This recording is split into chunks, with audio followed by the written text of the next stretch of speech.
Hello. Whoa. We almost harmonized there. Vietnam. Yeah. I'll let you do the intro like you usually Welcome.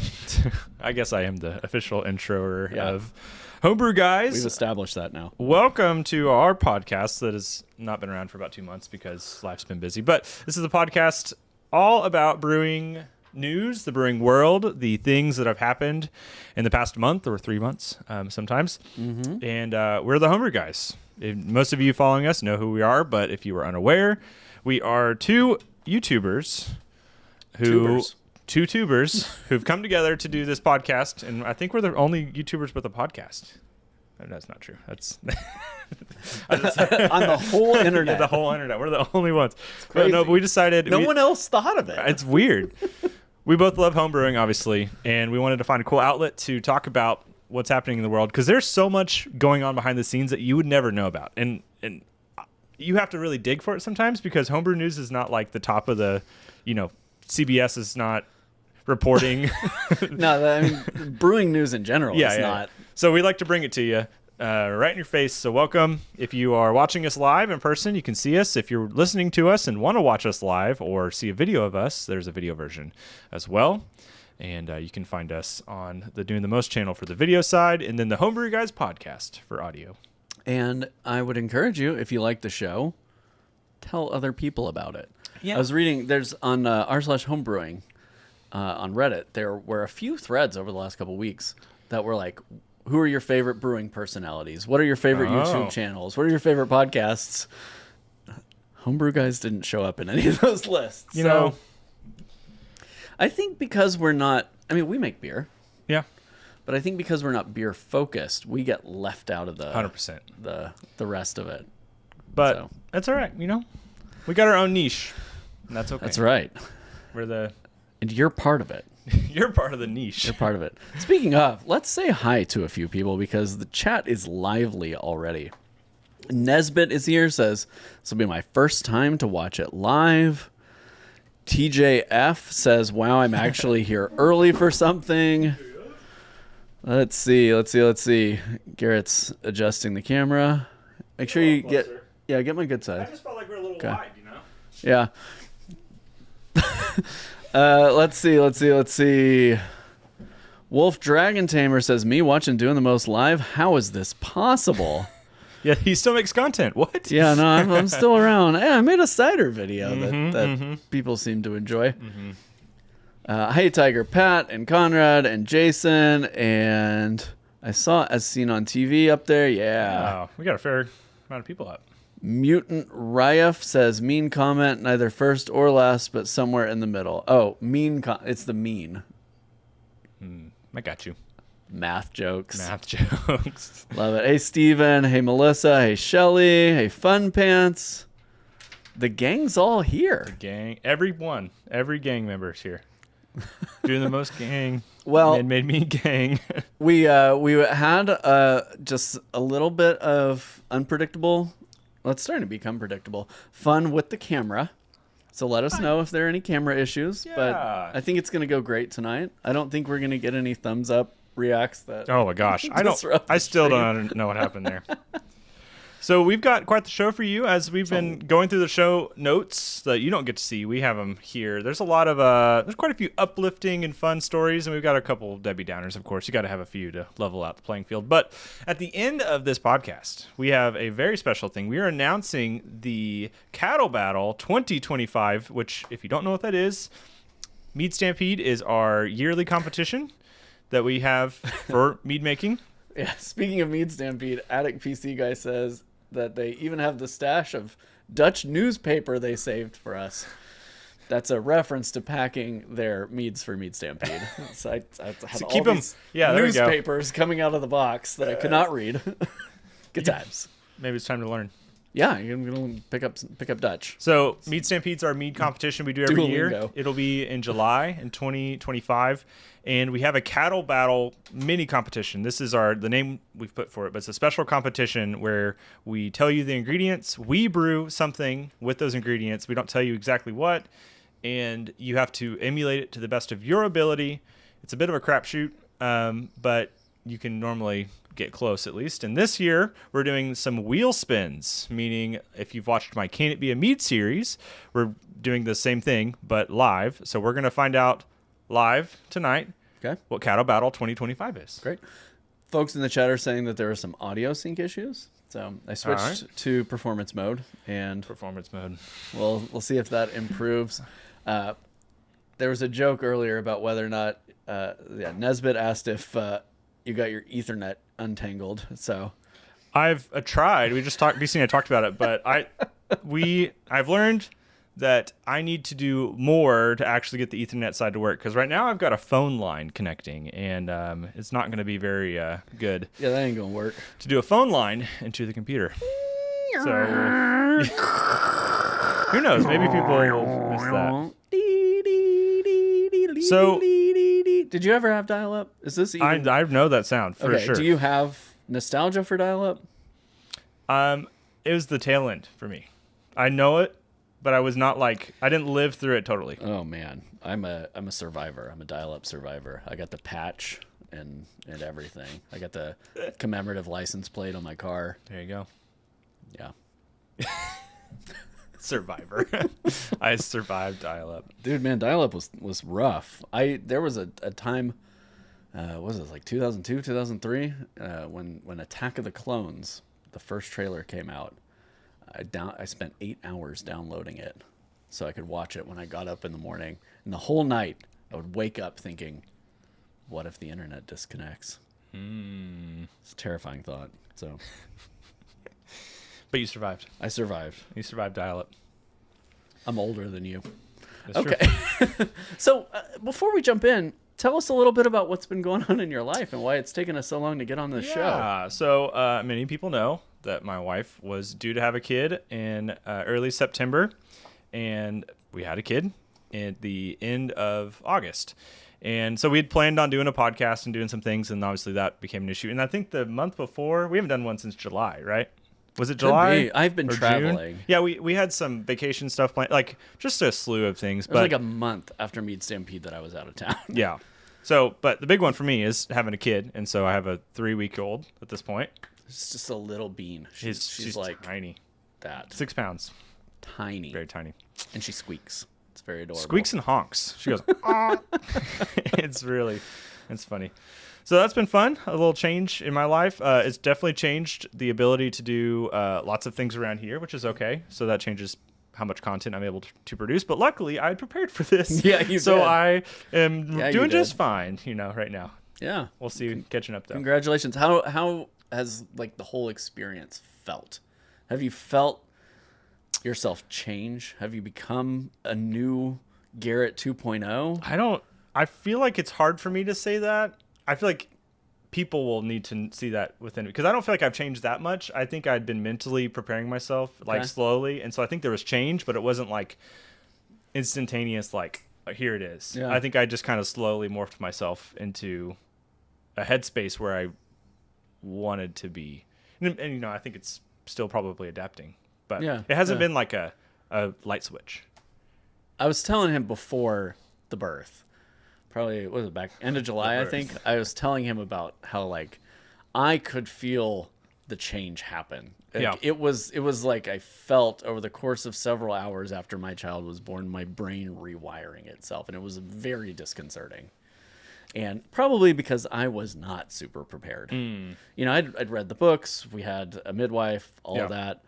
But like, you've been a teacher, I have never spent my time around kids. Yeah. And so I think it was that's what I feel like. I've been parenting for a long time, like now 8 years of parenting. And so like, it was just like, okay, now I have a thing I'm parenting on my own, and this is, now it's not something getting in the way. Yeah.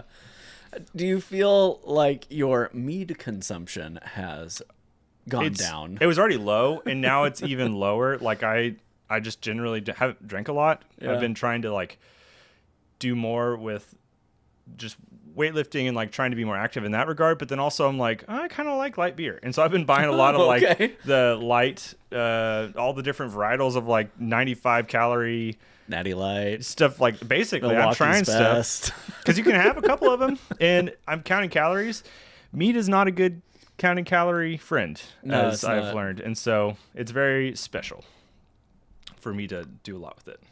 Wolf Dragon Tamer says, I'm working on perfecting a mead recipe that mixes blueberries, mulberries, cherries, and apples. That's a lot going on. Mulberries. Have you done much with mulberries? I have brewed with mulberries a couple of times. The problem is you don't get a big yield on a tree. And so at my previous house, I actually planted 2 mulberry trees. I waited years. They finally started making mulberries. And then you get enough to do 2 quarts of like a wine or a mead. So it wasn't much. Our neighbor has a mulberry tree. So in the spring, I'm going to attempt to steal some cuttings off of it and grow. The neighbor I'm thinking of? No, not those neighbors. They grow weed. They got their own thing. It's a different plant. They got their own stuff. No, but like over the summer when the neighbor's mulberry tree was just full of mulberries, I would like throw a rake up there, pull it down, and grab a branch and let my kid just like pick mulberries off the branches and eat them because the neighbor's not eating them. But no, I've not really brewed much with them. They have a very unique and distinct berry flavor. I've heard about them, but I've never done anything with them. Yeah, they're pretty good. The next time the tree's growing mulberries, I'll bring some over. I'd love to do a foraged brew at some point. I've never done one. You've done one before. I'm not foraging around here right now. There's not a lot happening in my neighborhood. So no, there are a couple parks up here that you might be able to get like juniper or honeysuckle or something from. But there's some fun stuff. Yeah, that's great. I am curious to hear how that turns out. That's a lot of fruits to balance together. Nesbitt says the dad belly just grows on its own. I've been trying to avoid it. Stopping it. I've been working hard to avoid it. I think you and I have both really dialed back our mead consumption and beer. I really like. I mean, I love mead, clearly, but I know that for me to count calories, especially, it's not gonna I have to sacrifice food in order to stay under calorie goal, and that's not gonna work. Yeah. So it's still fun. I share a lot. I mean, I'm doing cans and cans and cans and stuff, and it's super fun to share with people. That's my favorite part. Yes, I like drinking my own stuff sometimes, but for the most part, I love sharing it with people and having people be like, "Hey, I like this," or "I didn't like this as much," and it just makes it interesting to get more mead stuff out there, which we have an outlet for that coming up soon. If you are in the greater Oklahoma City area, there is an event happening in about 2 weeks from today. It's called Grove Fest, or would it be Grovetober this time? I think they call it Grovetoberfest in the fall. Yeah. And Mayfest in the spring. So there's a neighborhood in Edmond, Oklahoma called the Grove, and they put on this event that they have their own homebrew club started by some guys in that neighborhood.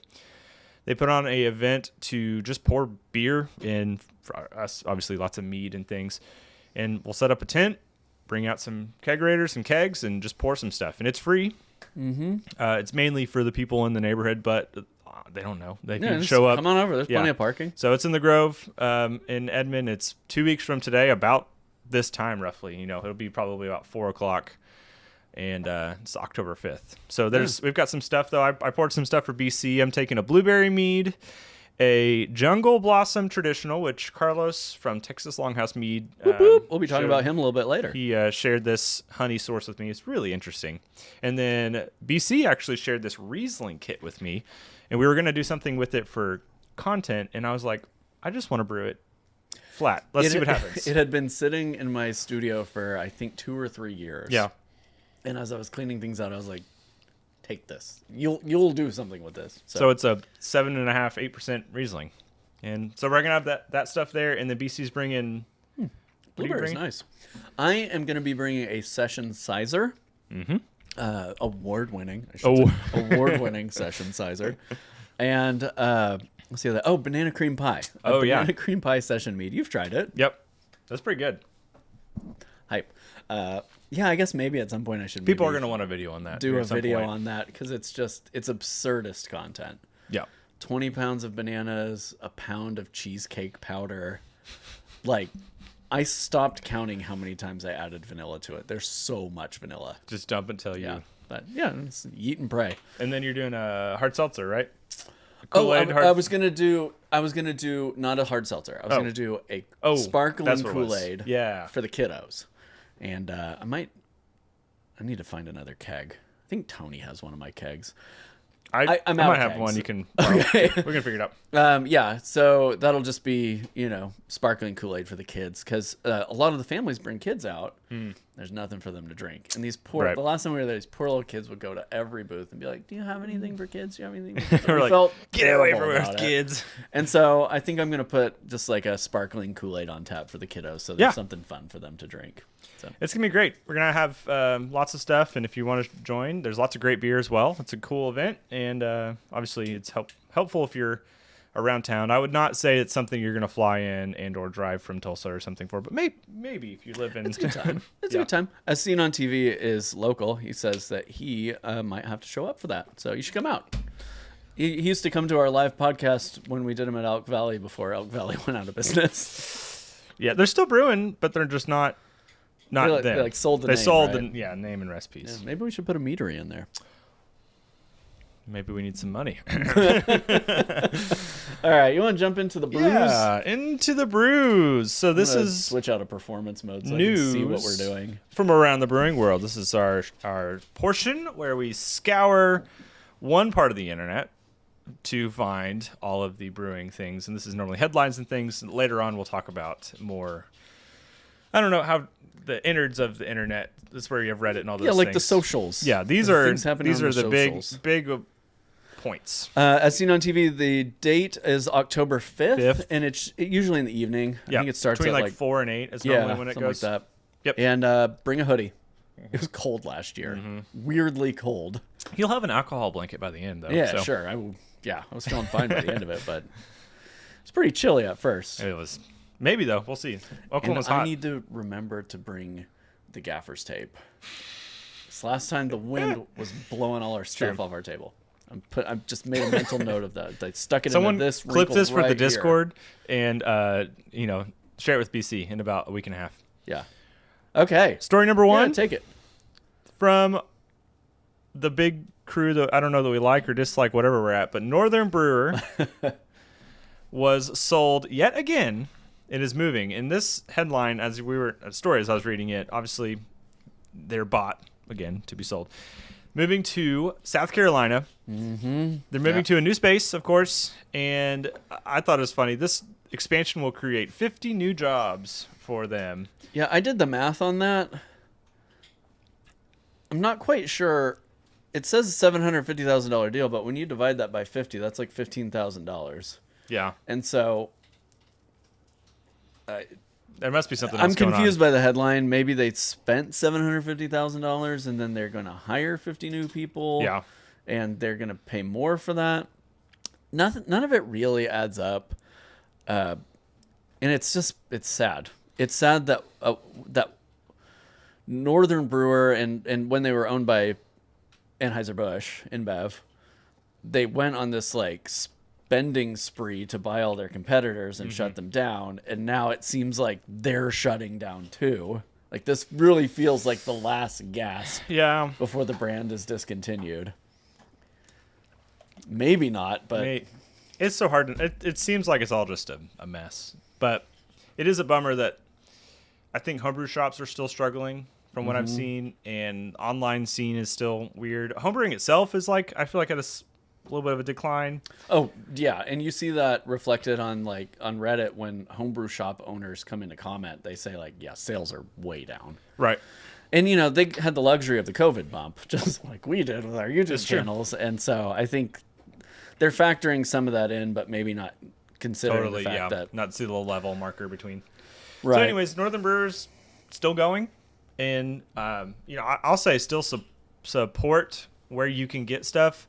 If Northern Brewers is the best place for you, that's great, but support local as you can, and then work your way out and see what you can do there. And that goes for honey, that goes for equipment, that goes for just in general. Yeah, support local. Yeah. Garrett and I buy most everything we buy from our local homebrew shops. Yep. He shops at one up here in Edmond. I shop at the one in Oklahoma City.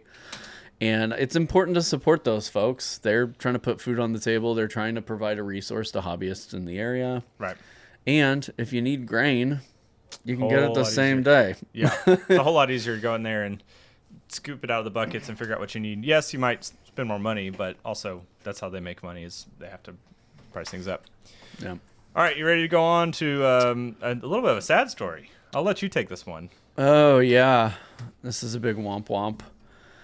So, I'm just making The sure I hard have seltzer game is going too strong. So, the saddest part of all of this is this picture of this. He looks so sad. This forlorn Yeah. farmer standing waist deep in a field of just sad grain. You can hear a Nickelback song in the background of this. Right? Yeah. So hard seltzer has started to dominate the market. It's taking over. Beer is losing significant shares, and barley farmers are having trouble making ends meet now. Yep. And I think that's really fascinating, and probably just indicative of like a trend. Yeah. You know. And beer will always, I mean, it's been around for centuries. Mm-hmm. There's no way it's going to go away. It's definitely the trend of people, like we talked about, drinking less and drinking Right. more health conscious. And I don't think that's going to end necessarily. However, I do think that beer being what it is, like it's going to go through this as people, it's not healthy by any means. So I don't remember which beer it was, but I'm sure chat will tell me. You know, the line was, tastes great, less filling. And that is the market that hard seltzer serves. right. It tastes good. It's, you know, it's Right. a juice box or whatever. A lot of times they're very low, if not completely absent of sugar. Mm-hmm. And so very low calorie. You're talking 50, 60 calories for a can of hard seltzer. And so you can drink a lot more without feeling full and bloated and messed up. And even like, you know, they're still brewing beer, but now the new trend is to use lower ABV, less grain, you know, like that's going to hurt as well. So it's pretty sad, especially that photo. Yeah, that yeah, poor the guy. poor guy. Womp womp. But I think it'll bounce back. I think so Hopefully, too. You know, I don't know what that looks like or the timeline, but I hope it bounces back. Yeah, I mean, what was it back in my college days? So, well, actually, let's like go even further back. In the 90s, it was Zima, right? And then in my college days, it was Smirnoff Ice. And now iced? it's You got iced I got a lot? iced. I got iced a few times. And now it's, you know, whatever the trendy one of, I think Twisted Tea, weirdly. Not a hard seltzer, but like it is the most popular not beer canned. Is that better than White Claw? Have you had one? I've had White Claw. I think I had a neutral opinion about it. It's fine. I mean, it's just artificial flavors and a malt beverage, Right? with some sparkle. I don't know. I don't hate hard seltzers. I understand their place in the market, but if I'm at, you know, a tap room with 50 taps, I'm not gonna order a White Claw. Oh yeah, no. I want something that's interesting. I'm gonna get a beer, you know. And so I think you're right. I think it's just it ebbs and flows, and we're Well, and I think eventually people In will a flow get right a now. little bit tired of the hard seltzer. Like it'll get kind of boring. You know, it's just all about what's boring and interesting and accessible. Miller Lite, as Miller seen on Lite. TV says, and so well, lots of people actually. That's their So- favorite. No. It tastes great, less filling. Oh, okay. Thanks to everybody. I'm not going to name all you, but thanks to everybody. Tastes great, less filling.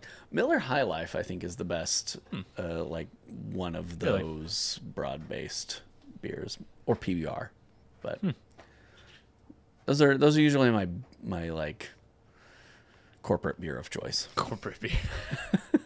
I'm all about the corporate beer. If I have to, if I'm beleaguered by it. Shout out to Larry, member for 44 months, and Conrad, member for 49 months. That's one upped. 49 months. That is That's over 4 years. That's the number to beat, y'all. Do we got a 50 in here? Let's see if there's a 50 somewhere. over 4 years. Yeah, well, I think both Rob and Jake are out tonight. Ooh, yeah. So if anyone is longer than 49 months, it would probably be them. But holy smokes.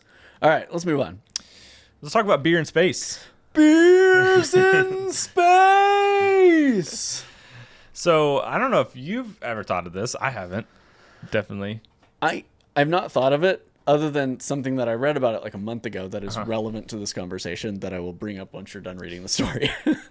So Florida, the University of Florida researchers have been seeing how beer yeast, I guess beer yeast especially, not just yeast in general, behaves in microgravity. I feel like I'm going to get in trouble saying that word. To simulate... Yeah, that word definitely looks like a body part. I'm going to keep away from it for fear of someone clipping it. Have you had your cleanostat checked lately? So you're using a piece of equipment to simulate space conditions. So essentially less gravity, obviously, as spaces, and seeing how that affects fermentation. What they're finding from this is that it says, however, microgravity resulted in fewer... Oh, wait, hold on, I gotta go backwards. They found that yeast cells remained viable with an increased fermentation rate, likely due to constant suspension. However, microgravity resulted in fewer esters, which, as we know, that could be a good flavors. thing. Can be a good thing or bad, depending on what you're shooting for. But I hadn't considered the part about the yeast can't flocculate in zero gravity. yeah, they're just stuck. I never thought about that. Okay. So you'd have cloudy beer forever, but... Unless you filter it or something. But yeah. you need a very robust filter, and I don't think the ISS is set up for that. Maybe, one day. So I've always speculated that, and if it would be anyone, it would be the Russians, but that somebody has snuck booze onto the space 100%. station. There's no way they haven't. There's no way. But I was reading this thing about how it's banned.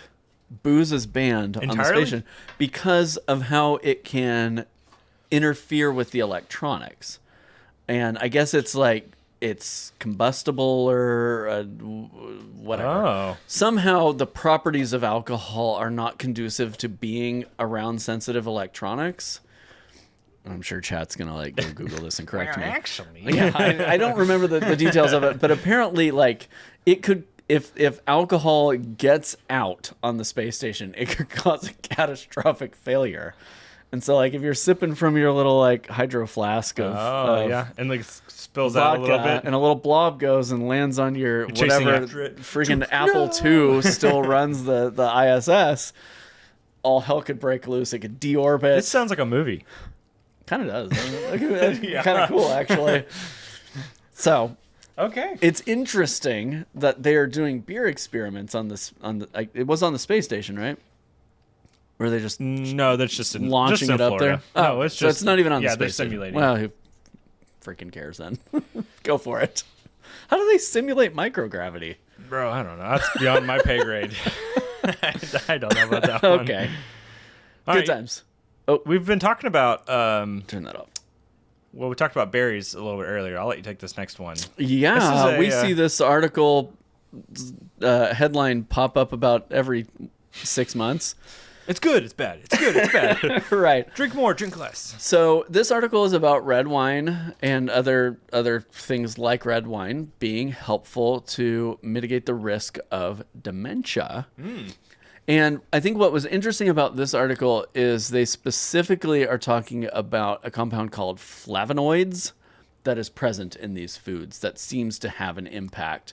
And they were showing in 120,000 adults a 28% lower risk of dementia in those who consumed Good term. 6 servings a day.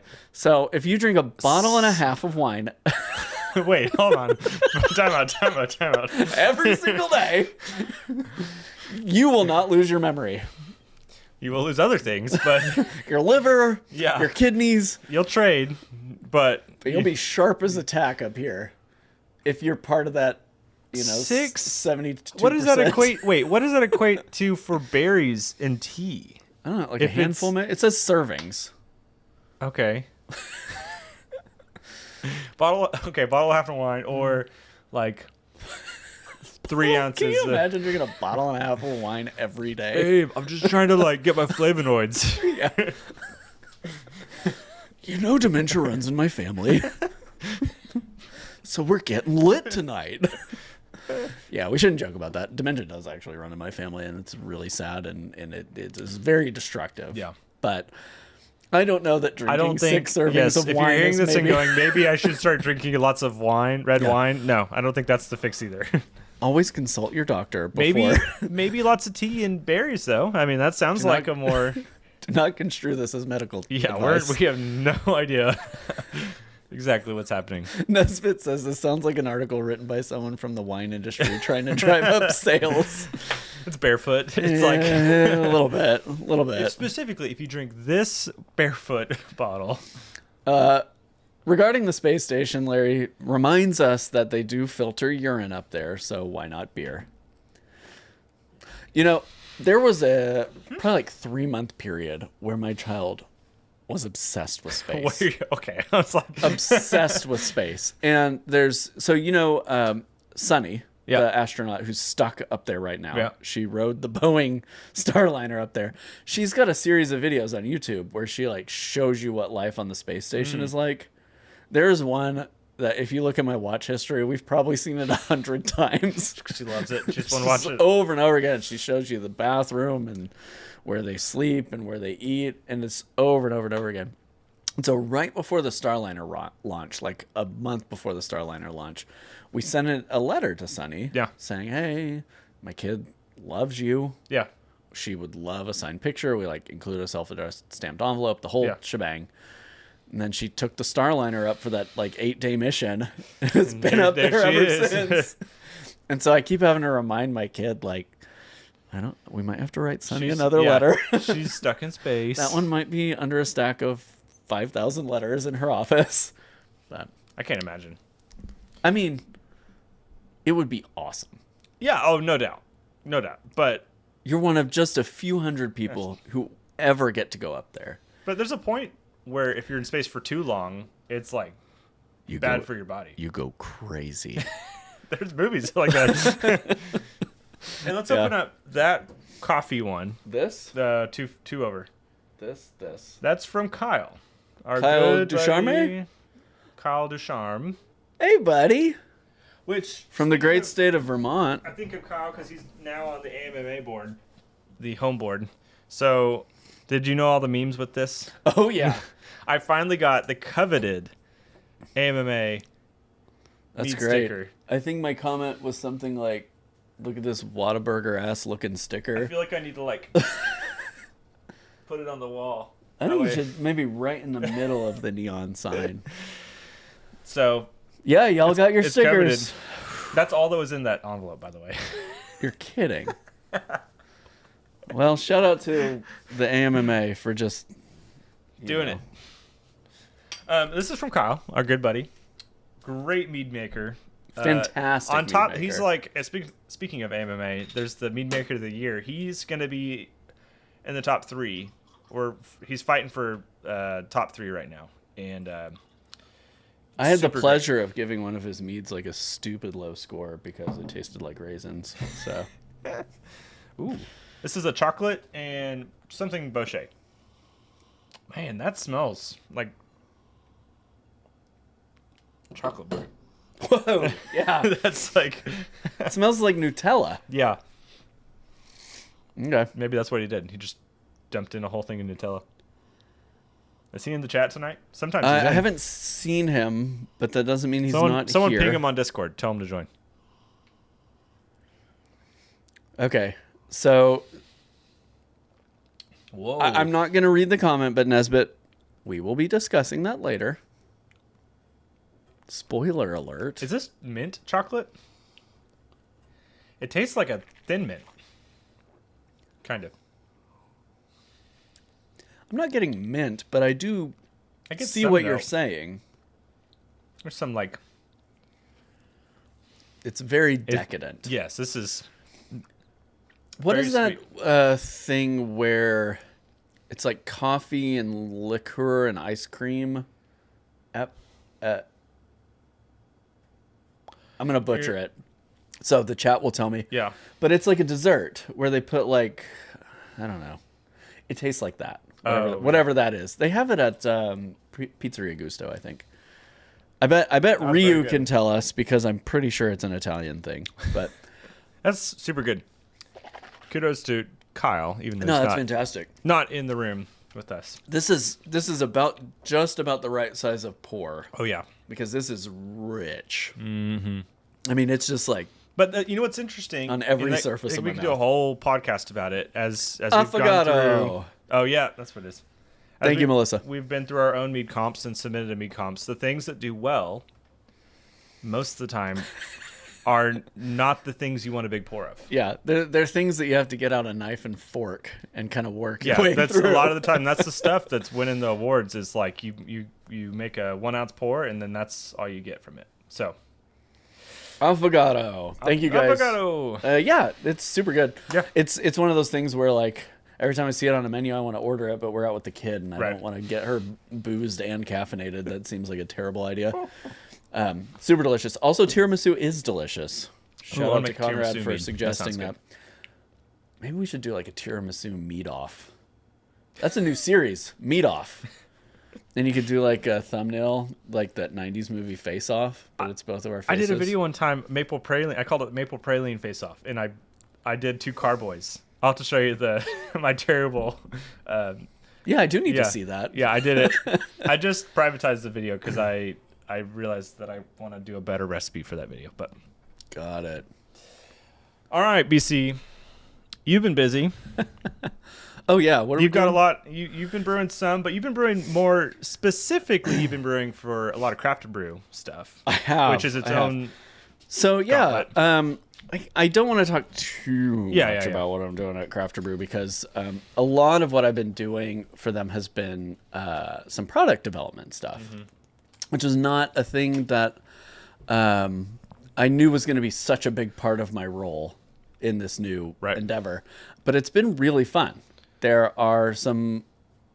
I don't know if I'm allowed to talk about any of it. So there are some new things coming out, and a lot of them have been things I've had a direct hand in working on, and I'm kind of excited about. That's cool. Yeah. And some of them will probably show up on palette expanders in the future. I have some bottles put back for that, but we've had a lot of fun with that. And then I've been shooting a lot of digital content, and I've brewed some weird stuff lately. I've got a durian mead going. This for your channel? Or? No, this is for Craft Brew. Oh. It's not going to be for like long form stuff. It'll be for just short form. Like, Interesting. hey, look what I found and what I'm brewing. I did a hard seltzer with green pomelo, so like unripe pomelo. Weird. It smells like squirt soda. Oh. Straight up. Just I sent you a video today. I melted down a bunch of candy. Right. Which is a new experience for me. This guy's an old pro at it. Yeah, he sent me a clip and he said, I feel like I'm in a man-made meat video. And it was him with some candy that he was like doing some cool shot of. Yeah. I got a little thing that spins, and so I can put the stuff on it and let it spin around, and it's all fancy. So yeah, that's been fun. Personally, I did the cider on the video that came out recently that Which really was really popped fun. off. Not only was the brew itself interesting, but the video was fun. Yeah, there's a little music video in the middle of it. Yeah, if you haven't seen it, there's some BC and Jake Dogstick Fetch rapping and happening in it. So if you ever want to hear BC do some rapping, there's your Yeah, chance to I mean, do it. mine is mostly backup vocals. You But can still hear him. You can still hear him. It was interesting because anytime I record voiceover, I have to go up into the attic. We have a finished attic, which is my kids' room, and it's the most soundproof space in the house. And so I'm just up there screaming, like shout rapping into the microphone and sending samples to Jake. It was like, Didn't you used to record your voiceovers in your stairwell, in the stairs? You told me the stairs up to the attic. Yeah. That's so for this I needed to stand because I needed to like project with my diaphragm. But usually when I'm doing voiceover, I sit on the stairwell. It's a carpeted stairwell, and our clothes hang behind me, and so it's a really nice absorption of sound in there. So I just turn off all the ACs and sit in there and like quietly record my voiceovers. There you go. Now every time you hear a voice, or you just see BC. Oh, it's clean. The audio is clean. It's true. It is. Very it's good. nice. And then this week I made a plum tempranillo mead with red plums and sand plums that I foraged. And it ended up that the gravity was so high that my hydrometer couldn't read it, the refractometer couldn't read it, and so I ended up having to add just enough water To get it down. to get it to where I knew what the starting gravity was. And then I had pitched Kveik Voss and it didn't take. What was the starting gravity? who freaking knows? 1160. Oh, by the time I got it to where I could read it, it was around 1150. Okay. So it was crazy high. And my Kvike didn't kick off, so I put like 25 grams of rehydrated Uvafirm 43 Oh my gosh. in there, and now it's just ripping. So I'm just It'll get down to what, like 1040? 1040, 1060, Yeah. hopefully somewhere in that range, and hopefully that's enough that all I need to do is add maybe some tannin or something to round it out. But I'm curious to see how that wine base does with plum. I mean, There's a ton of with plums. the sand plum too, right? And the sand plum should provide a lot of bittering and astringency and tartness. And so we'll see how it turns out. It smells amazing. Yeah. But the smell is quickly going from like plummy grape juice to fermented rot. So yeah. it's that thing I've always said that like just because it smells good when you mix it up doesn't mean it's going to smell good later on. Yeah. So we'll see. What have you been making? So all the content I'm gonna talk about is not gonna be seen for a while, but I got a bunch of videos coming out that are just like different recipes, stuff I've done, stuff that I've honestly, it sounds bad, I forget that I've done the content. I have to go back and watch the video again because I just like put it out of my mind that I've done it. Just move on to the next thing. Yeah. But the things I'm excited about that I've been actively doing, so brewing for Mee Stampede 2025, I'm doing the educational component this year again, and this year is going to be, next year will be primary versus secondary fruits with 15 different fruits. And BC can see them now. There's 15 buckets there. There's 15 carboys hidden on the other side of the room. And essentially, I made a big batch of must, got a lot of fruit. I put half the fruit in primary with 15 gallons of stuff. And then today, actually, I racked everything over, and I put the rest of the fruit. And are you gonna take a picture of it? Well, I was gonna see. You keep talking. I Yeah. was just gonna see if I can do what I want to do.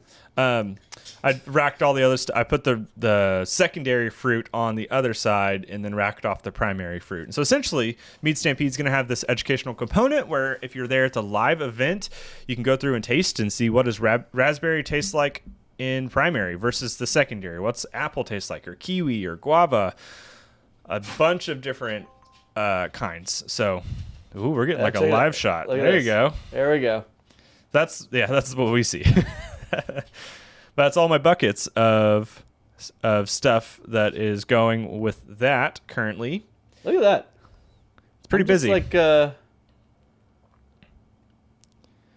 see if I can make it go away. Oh. How to get me out of here? Did it work? And are we back? Hey, we did it. Okay.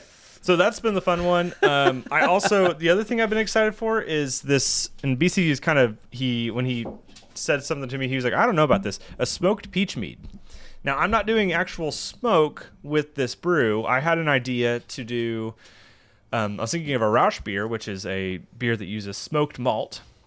So I bought 2 pounds of cherry smoked malt and did basically a 5 gallons with my 2 pounds of cherry smoked malt mash. I mashed for an hour, and then I just used that as my water base.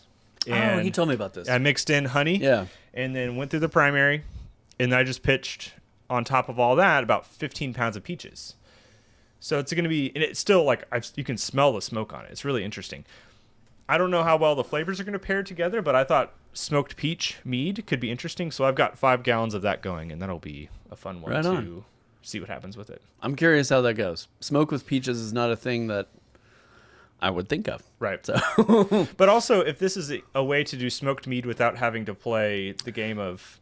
Yeah. I'm curious how much grain flavor comes out in the end. 2 pounds is not a lot for a 5-gallon batch. Oh. It's decently small. Now, I'm sure I could tweak with it and go lighter and see, but we'll see. We'll see what happens. Right on, man. I've got a lot more going on, but those are the 2 I'm most excited about actively. Oh, I'm also doing, people are requesting a glass versus stainless steel versus plastic. Fermenter. Okay. So I've started one of those, and that will be a test in the future where we'll do that blind and probably some triangle tests and see if we can denote any flavor difference between those and try to nail down for sure if you should be fermenting or one or the other at this point. This tastes like plastic. I can taste the stainless steel. Yeah. We'll see. I'm curious about that. Yeah. I'm also like really delighted that the live camera switch actually worked. I was a little nervous when I tried to do that live. Okay, that's cool. That's a pretty cool feature. Okay. Great. So should we jump to social media nonsense? Absolutely. This month in brewing, this is the inner side of the internet I was talking about. Not just the headlines. This is the stuff that maybe has not got as much attention in most places, but is big on things like Instagram or Reddit or Facebook, things like that. Most of these are from Instagram or Reddit, and specifically, this first one's from Instagram, and this blew my mind. Did this blow your mind? I never thought about this. This got randomly served to me, and I was like, "Wait, what?" Crazy. Like, every time I've had a drywall screw attachment sort of thing, I just am like, forget it. I'm gonna paint over it. Like, you know what I mean? Yeah, I usually take a screwdriver and kind of hammer it into the wall and then patch it with plaster and go on with my life. But now you can just use your wine key, which some people have this kind of wine key, some people don't. Yeah, I don't even own one of those. But you could pull out a drywall plastic little screw, and then she uses the bottle capper thing to like scrape off the excess. She's really trying to like do the most with this. It's pretty cool. Very silly. Revolutionary. So if you ever need to do that and you're a homeowner, or you're trying to leave your or you're apartment, a renter and you're trying to leave your apartment and get all your money back, there you go. Interesting tactic. So this next one, it's interesting that I get to take this one. So wait, hold on. Before I play this video, if you have a sensitive stomach, there's going to be some spitting. Yeah. Okay. So this is a video that was on Reddit, and we post all these links in the show notes on the video description a day or two after the show airs. Wow. Yeah, it's gross. So this is how they make chicha. They take corn, I believe it's corn. Yeah. They chew it up, they spit it out. The enzymes in their spit help like break down the starches and et cetera, et cetera. I have sampled fermenting chicha in Peru. I heard it's not bad. Well, it was still fermenting when I sampled it. Well, I heard like the finished thing's really not that bad. That's what I've heard. But... And so my understanding was that they were going to then distill it to make like a pseudo pisco kind of situation. But it was in a part of Peru called Piura, and it's a poorer part of Peru, but it's also like kind of the second capital of Peru. I was in a mud hut house, and I pointed at the barrel. They were like, "Oh, you want some?" Well, it was like a blue plastic right. barrel, right? I said, "Are you fermenting something?" Of course, I had like a translator with me, and they're like, "Yeah, come try it." And so like stick a spoon in it, and it's like actively fermenting. And so I'm trying to like explain, "Hey, I ferment too." Yeah. And it's chicha, and I tried it, and it was fine, but like, I mean, it's never really fun to sample active fermentation. No. And then there's this other like I'm in, like a mud hut and I'm drinking people's spit, and like there's a lot of layers to that. There was a lot of mental gymnastics to like swallow. Do you remember that's gonna get clipped? Yeah, you did that to yourself, man. You did that to yourself. It was a fun experience. So do you remember Nick year 2 of year 1 of Mee Stampede talking about chicha, and they went on that conversation for like an hour and a half or two, and Nick was like, I really want to make a chicha. This is vaguely familiar. I'm sure anybody who was on year 1 or 2 of Mee Stampede will remember, but there was a lot of talk about chicha, and I was not for it. It's culturally, that's great. I'm sure it tastes great. I don't want to do that. I don't want to taste that. Yeah. I'm sure if you gave it to me and I drank it, I'd be like, hey, that's not bad. But if you were like, this is chicha, here's how it's made, I'd be like, oh. I love pisco.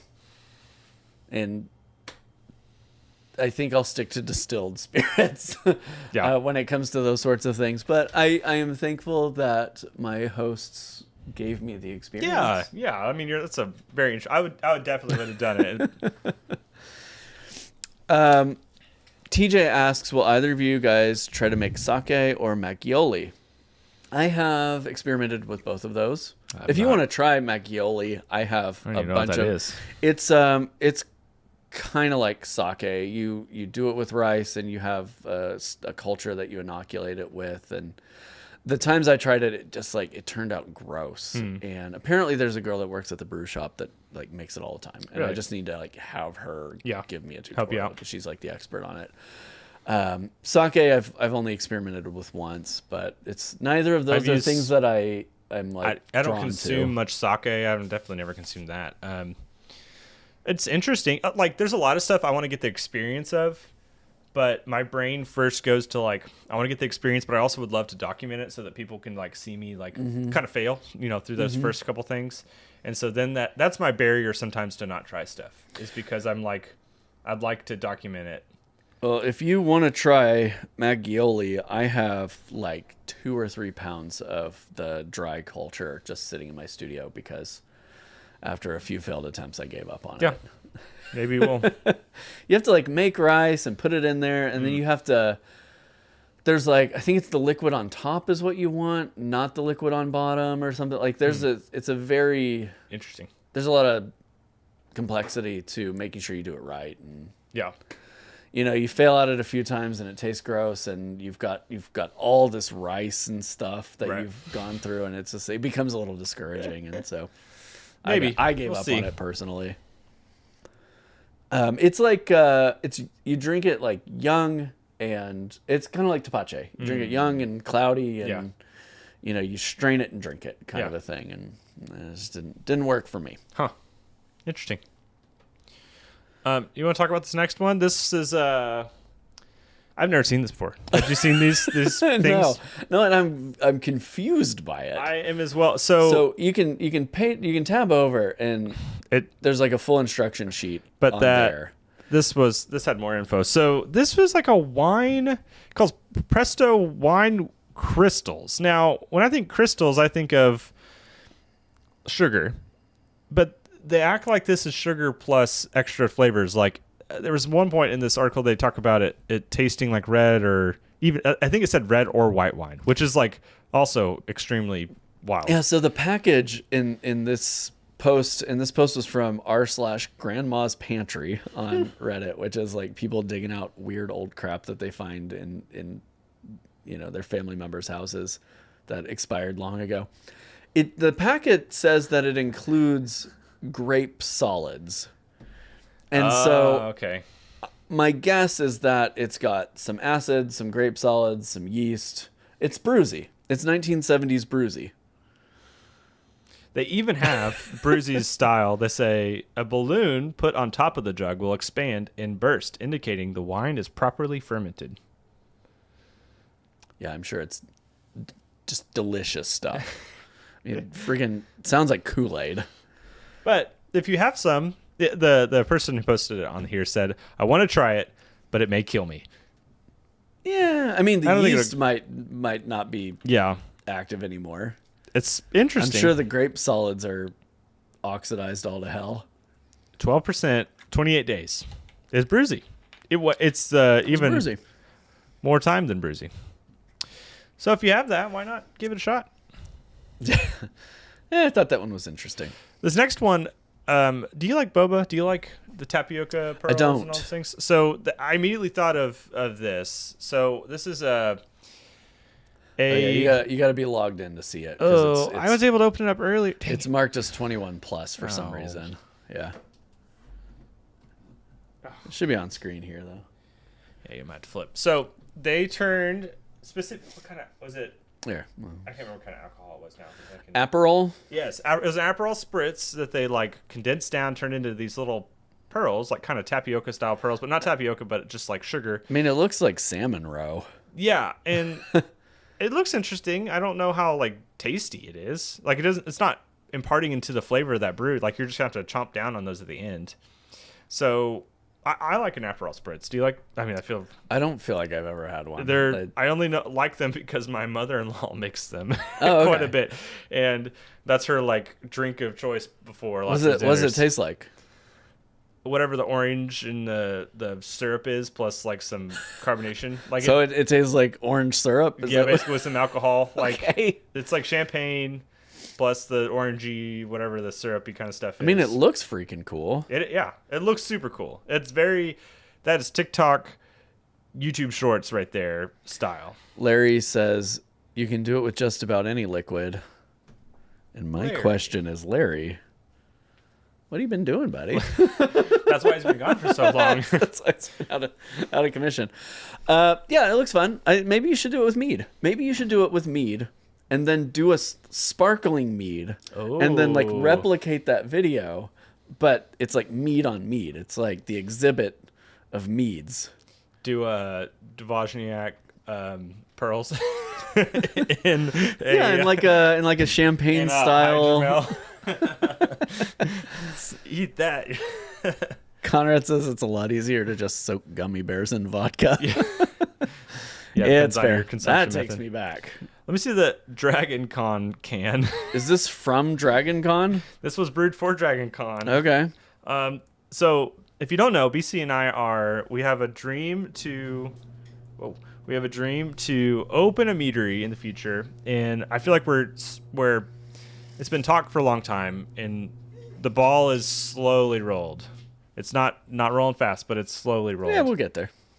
So one thing I like to do is get commercial cans and mead and stuff. Mm-hmm. I did not buy this. This is from Bill Boyer. He sent me a box of some stuff and included some cans.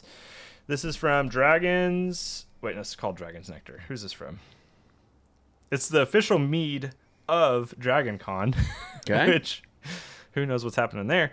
And it's from Monk's Meadery, which is, people have said is really good. So I'm curious to try it. I don't know if you're curious to try some. I mean, one in Rome. It's a session, which is kind of where we're going if we were to do stuff. Yeah, I would not want to do big boy meads. And this is hibiscus, Woo! passion fruit, and dragon I don't know fruit. what I was expecting, but that hibiscus, It's pretty good. get a wallop. But I do love finding commercial mead to try. And because one day we're going to open this thing up, and it'd be good to have a reference for what everyone else is doing. Wow. Yeah, it's tart. Holy smokes, dude. Yeah. That hibiscus, the combo, I think the dragon fruit and hibiscus and the passion fruit even are all pretty high tart fruits. Yeah, I think I would have sweetened this quite a bit. That when I see the name Dragon's Nectar, I think sweet and rich and decadent. I don't think carbonated lemonade. Right. Yeah, this definitely like is. Dry carbonated lemon juice. This is hella acidic. The can's cool. And I know Monk's Meadery is pretty well known for a lot of their stuff. There's another can I have of something. I don't know what it is, but... get a little passion fruit in there, too. I get a lot of that passion fruit and a lot of hibiscus. The dragon fruit's kind of lost. Whew. That is intense. You know what else is intense, BC? I trust me, I know. Gator Wine! Gator Wine! So if you've never heard of Gator Wine like me, I'll let you know before I read this article. Gator Wine is a combination of, you guessed it, Gatorade and wine. You don't want to get dehydrated. No. You need those absolutely. electrolytes. You need the electrolytes. You also need to get the booze. This was, what I love about this is it was created by a YouTuber named Andrew Ray, also known as Binging with Babish. Oh, really? I had no idea. He reviewed the drink in a special tasting edition on his channel. And I say it popularized, not created, popularized by him because he reviewed the creation of it.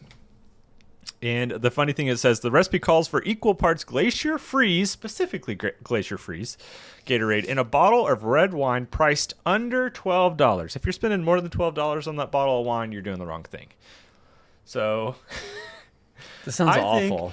I think next Homebrew Guys. We have some Gator wine. Yeah, I mean, what? It's going to cost us $13 to do this?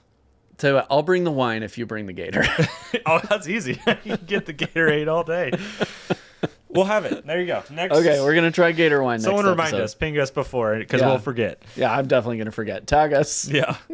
But the night of. if you ever need a quick fix in your life, just dump some. Apparently, it's really good. He says, good enough. Yeah, good enough. He says in his video, Really good Ray, and good enough. There's a lot of distance That's between true. those two. Ray humorously described Gator wine as not like anything else I've ever tasted, and despite initial skepticism, he admitted that the more he drank it, the more he enjoyed it. Well, so he might have just got trashed. Yeah. I mean, dilution is definitely a factor there, right? Like I feel like you would want, even if it's a cheap wine, you would want one that's clocking in at like 15, 16%. Mm-hmm. So you're not diluting it too awful far. Right. That picture of the wine glass at Looks the like top. a lot of Gatorade. Yeah. Mostly Gatorade, but also the way they're turning it they haven't put any of the wine in yet. So No, thank you. So if you want to try we'll that, try it. We'll try it. Let us know. Maybe you've tried Gator wine before, and we're just late to the party. Okay. Last one, my friend. You're taking this. Oh, yeah. Do you ever find, I know you're counting calories right now. Do you ever find it tough to balance your diet? I do.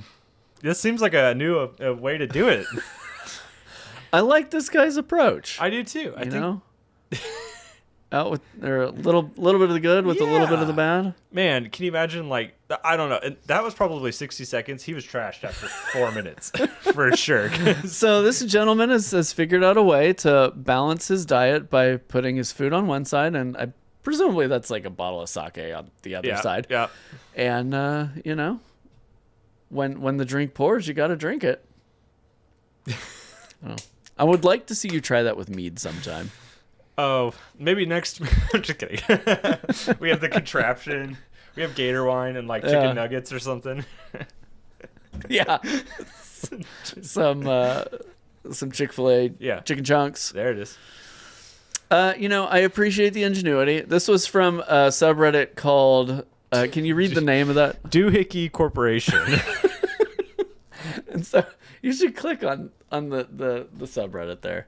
They got some good stuff? Yeah, Doohickey Corporation is like one of my favorite subreddits that I've found in the last few months, where it's just like Those wild creations. documenting just weird crap that people have like invented or come up with, I guess. Oh my gosh.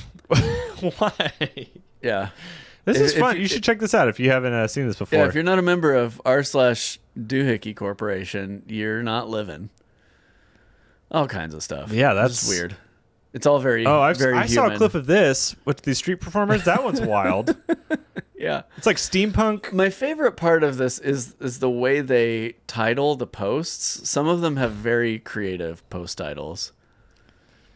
The spinny wheel of log chopping. Yeah. Walking table. Oh, look at that. It's a walking table. It delivers refreshments to you. You need one of those, dude. That's Bring you your mead? Anyway. wow. Good old Reddit. Okay, we have one more thing to address. At the bottom of that list there, number 7, sir. So our good friend Carlos from Texas Longhouse Meadery, who you have undoubtedly heard of because we've talked about him many times. He was on the last podcast. He's also on the last podcast if you watch that.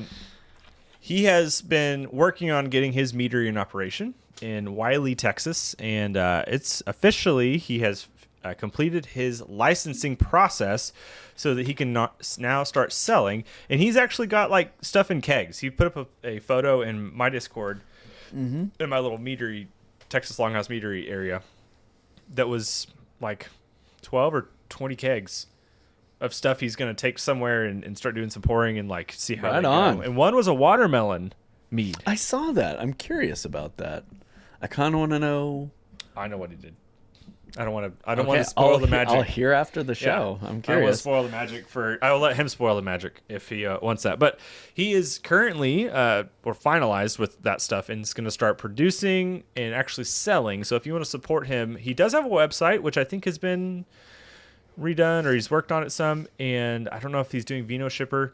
But if you're local to Texas, check it out. Check it out. You should It's go a over really support cute him. little place. Like Super cool. Tuck back off the road. I need to now go down there and do my final podcast with him in about a couple of months, because we've done a 3-part podcast. One was the planning before groundbreaking, and then Road trip. yeah, two was the groundbreaking and starting to see what's happening, and the third one is in operation. So maybe I'll wait 6 months and like let him get going and have some notes. But you should check him out.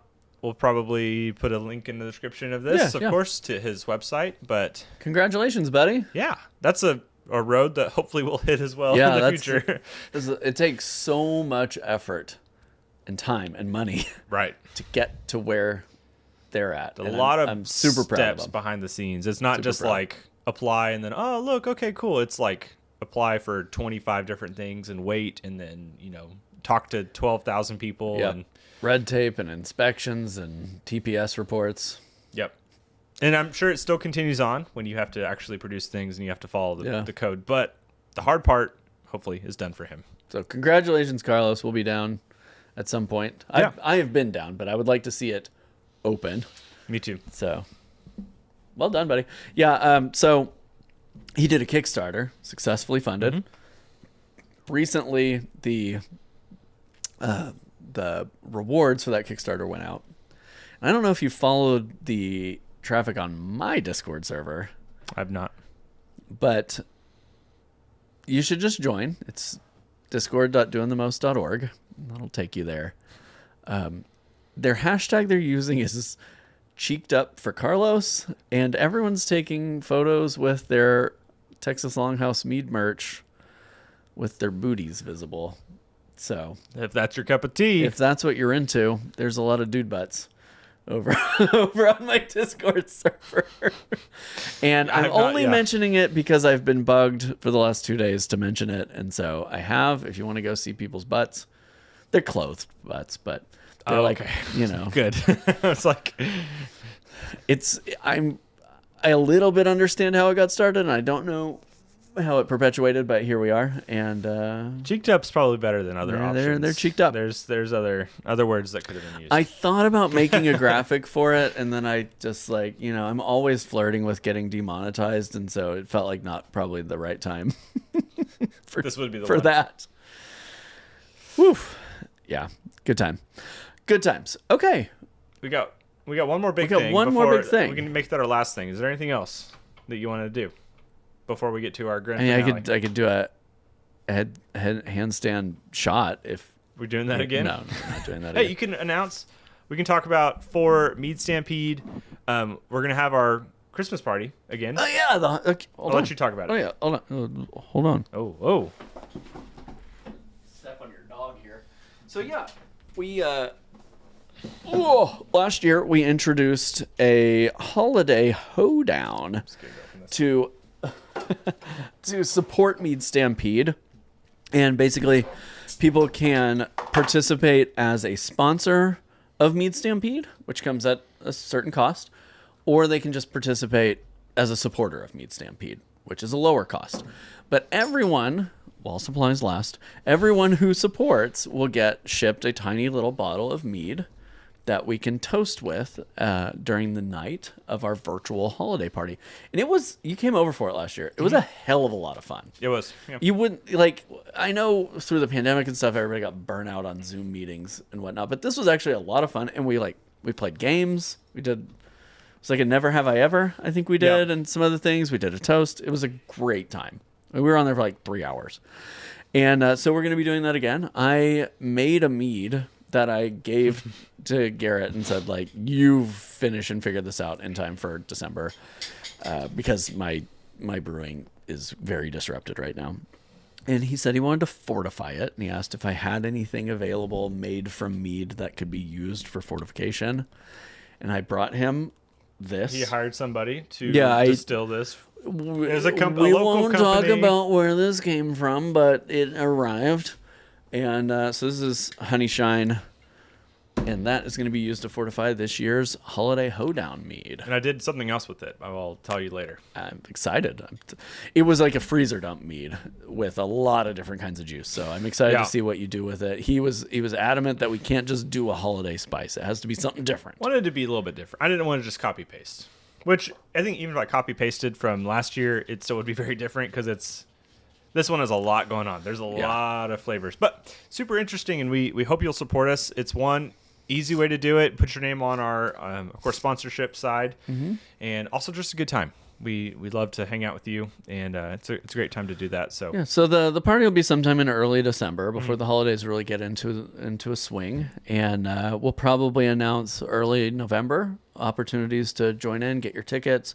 We did all the tickets through the Mee Stampede website last year. You could just pay with PayPal, and then like I said, at the higher cost, you can be a sponsor of the event, and that perpetuates, or that like ripples on down through all the way through July through the actual event. If you know, and we updated the Mee Stampede website this week. We have dates for Mee Stampede. Everything's locked in, so go check out meadstampede.org if you want to learn more about participating in next year's Mee Stampede. Yeah, which we're about to announce Cattle Battle, so it'll be very interesting. We have no idea what it's going to be. That's kind of the scary part of it this year. Neither of us are brewing it this year. Oh, that's true. Yeah, Mandy. I forgot that I'm not brewing. Yeah, Mandy from Faywood Mead is brewing it this year. So, shall we? Oh yeah, let's. How we do this? Let me disable performance mode so I can make sure that it's all working. So the way this works is we've got two wheels. If you've never watched my Can It Be a Mead series, I spin two wheels. The first wheel has a lot of fruits and those flavors. Wheel 2. Let's start. Yeah, let's. Wheel number 1 will be our fruit. Now there's some variables on here, including one. We can decide. Maybe we want to pull it off there. For my own records, I put spin again, but no water. And I don't know if there's choose 2. I don't know. We want the no water because I think if it lands on that might be difficult. Drop out the choose 3. And just keep the choose 2 in though. That would be interesting. I think you already. And then drop out nothing. Get rid of nothing at the bottom there. Okay, it's like a F it, we're doing it live kind of moment here. So that was just for my own. What I get to be as crazy as I want in my series, so I can do a no water dragon fruit mead. That'd be psycho. But so it's not. It's taking like a screenshot. Well, that's kind of. It's not really spinning here. Do we want to do it on a phone? Like that'd be sketchy on the camera. Well, I'm just curious why it's not spinning here. Hold on. Let me try and recapture this scene. I can also do it for mine.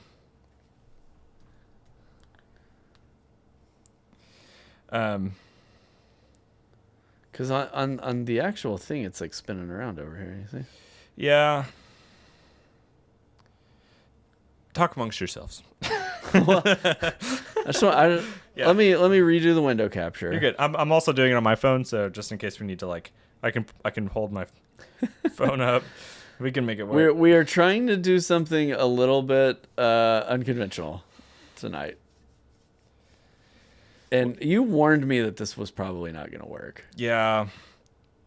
It doesn't like to actually spin in real time. Well, it's not even spinning at all on here. All right, let's do it. Let's do it from my phone then. Okay, well, I'm switching back to the main scene then. All right, we tried. I'm going to zoom in. We're going to... We tried. Oh, okay, there it's... Yeah, oh, whoa, okay, you're on there. Okay. So, you ready, BC? Yeah, let's do it, buddy. We're spinning. This is for the fruit. This is absurd. Hey, man, we're making it work. Okay. Did I say dragon fruit? It's starfruit. Starfruit. You ever had anything with starfruit before? I haven't. There's like no flavor in a starfruit or a dragon fruit. Allegedly, this is starfruit colored phone case. Moment here. Okay. Starfruit. Good luck, Mandy, finding starfruit. We're probably gonna have to send her a starfruit do this live. wine base. We just did it live. Let's ask the chat. Oh, we have another wheel to spin. Right. Is that something that's doable for people? Could they find a way to access it? / would they want to do that? I mean, starfruit is. I just wonder how accessible it is. I don't remember the last time I saw a starfruit in the store. Sprouts has them every now and then. I don't want to pigeonhole people into something they can't get. You know I what I forget mean? that other people have to brew this too. Yeah, that's my thing. I want this to be like the most. So, chat, give us your opinion real fast. Is this something you could do? I'm happy to respin. That could be tough. Fun Pants says Virginia is known for their starfruit orchards. Nesbitt says I've seen 3. Okay, Ever. I think we respin. Melissa says starfruit rules me out. All right, let's respin. Okay, we're doing it again. I'm gonna pull starfruit out, even though like. Ryu says he's Googling starfruit. Okay, we're going to do it again. Okay, all right. We're going to do it again. Try again. Oh, let's see. There we go. Kettle battle. All right, you ready? Stephen Clifford gives you a thumbs down. All right. Couldn't even be bothered to tell you how disappointed he is in you. Oh no. Get out of here. Spin that again. Was that? Wait. Persimmon? Oh, it landed on persimmon? Yeah. No. All right. Why do you have all this weird crap on Bro, here? because on my side, I can do it. I can fake it. Okay, Orange, that's orange. either of those works. Okay, orange. That's Orange. great. Okay, so that's wheel number 1. Let's go with orange. Okay. And then Garrett's going to get wheel number 2 set up. Orange is hard to do. This will be kind of fun because it's hard to do orange well. Yeah, I think that's an appropriate challenge. Now, I'm very dark on the screen right now. So it could all be ruined though by what's happening here. Okay. Hold on, let me. This is very high tech what we're doing right now. This is only the best. Do you say orange or orange? Orange. You say orange? Orange. You are definitely from Oklahoma. I am indeed. You ready? Okay. Larry says it looks like we're at a candlelight dinner. Okay. All right, you ready? All right. Let's do it. Number 2. It's spinning, it's spinning, it's spinning. And we're landing Is it a on hop? Is it a... orange and hops. This is feeling very familiar. Nope. Because didn't we do citrus hops last year? Yep. 2 years ago. 2 years ago? Yeah. We're getting rid of it. We're doing something different.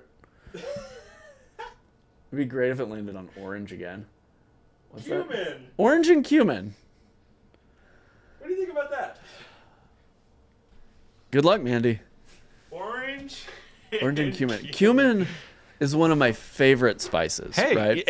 I'm But curious it what smells people... like BO. I'm very curious what people come up with, though, because that's a weird combo, but it can be done. So cumin comes from the coriander plant, right? So could you... Would it be allowable to use coriander or cilantro? Does it? I could be very wrong. I don't... Orange cumin. What is it? It's a Latin Good- spice. I'm trying to... Wikipedia? That... Yeah, just like Control F for like coriander. I could be wrong. I don't know what cumin is. I don't think it's coriander. Oh, wait. It is often combined with coriander seeds. Okay. But it's not from coriander. Well, it smells like BO, but it makes some fantastic Tex-Mex. So the official cattle battle combo 2025 is orange and cumin. this is a horrible idea, but good luck, Mandy. We'll shoot you a text. Okay. On par of cereal meads. Are we at the same level? Are we past? You're really gonna have to be artful about your use of cumin in this. Have you Maybe- ever cooked with cumin? Have you used it for anything? I definitely used it, but I'm not like sitting here going, I know exactly It smells like BO. Like that's the best way you can describe it. But when you combine it with spice and tomato paste and things like it, it all comes together really well. But it is a strong aromatic. And I'm just imagining the Mee Stampede cattle battle judges having to like endure that aroma. Listen, man, I think after enduring back. Lactimels this past year and many other things, I think that it'll be all right. We're welcome to respin if you want. Everybody's correcting me on it being coriander. Sorry.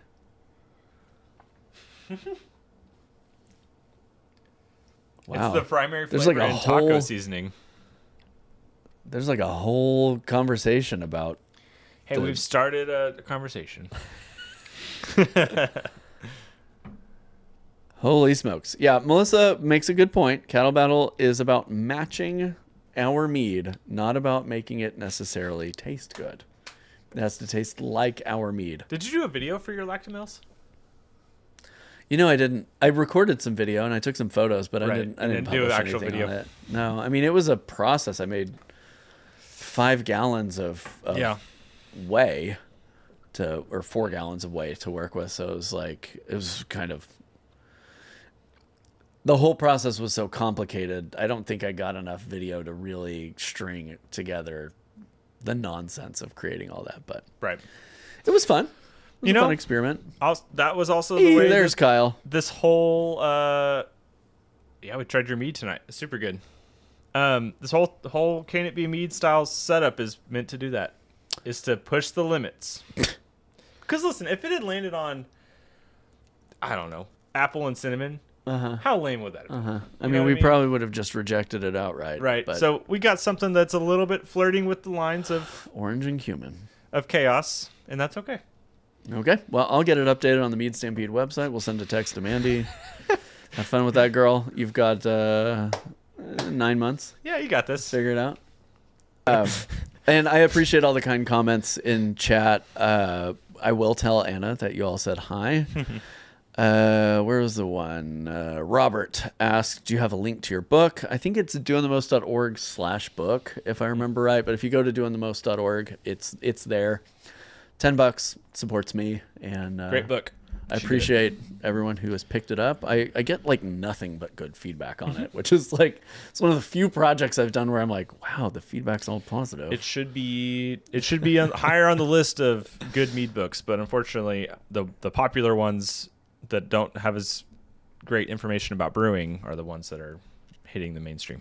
Yeah, there's a guy who has, I think, 3 or 4 AI written books that he like pays for ads and pays for fake reviews for on Amazon. And like, I've reported the books, other people have reported them because they're just garbage. Like the recipes don't even make sense. Really? But Amazon won't take them down. And you know, when everything looks hunky dory because all those 5-star reviews, Right? They're like, what do you mean that there's something wrong with this? But you know, it is what it is. We live in a weird world right now where AI generated stuff is just convincing enough. Except for the hands. Except for the hands. And the words. All right. If you have any stories for next month, we will hopefully be back, barring no extra things pop up. We would love for you to send us stories. You can hop in my Discord. If there's a link, if there is a headline, something you find, drop it in the Homebrew Guys channel of my Discord, and we will hopefully be able to drag and drop it into our world. But we will be back next month, again, barring no extra things. Yeah, I might have a kid in that time. So. Whoa, man. But yeah, it's been fun. Yeah, We good hope times. to see you again. Thank you all for being here. Yeah. Cheers. Cheers.